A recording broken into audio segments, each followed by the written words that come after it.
তাসলিমা বলছিলাম ভাইয়া। তাসলিমা, কেমন আছেন আপনি? ভালো আছেন তাসলিমা? হ্যাঁ, ভালো আছি ভাইয়া, আপনি ভালো আছেন? মাশাআল্লাহ, অনেক ভালো আছি। তাসলিমা, কোথা থেকে বলতেছেন? আপনার দেশের বাড়ি কোথায়? আমার দেশের বাড়ি হচ্ছে গিয়ে ফরিদপুর।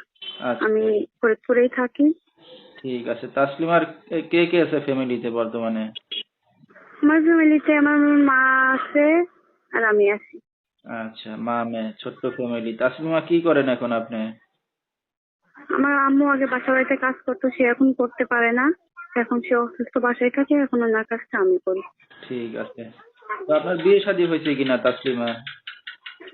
বিয়ে শাদী হয় নাই ভাইয়া, বিয়ে শাদীর জন্য যে ভালো একটা লোক চাই, যে আমার পাশে থাকবে, আমার বিয়ে করবে, আমার হাত ধরে রাখবে, সারা জীবন যাতে ডাল ভাত খাবে, এমন একটা লোক আমি চাই। আচ্ছা, পাইলে কি করবেন এখন? তাইলে বিয়ে করবো, সে আমারে যদি বিয়ে করে আম্মু তারে বিয়ে করবো। আচ্ছা, মানে বিয়ে শাদী করার ইচ্ছা আছে এখন নাকি? হ্যাঁ। তো আপনার এই ভিডিওটা অনলাইনে দর্শকদের মাঝে এখন চলে যাবে। দর্শক ভাইরা আপনার সাথে কিভাবে যোগাযোগ করবে এখন? ভিডিও তো ভাইয়া নাম্বার দিয়ে থাকবে, নাম্বারটা আপনি দিয়ে দিন।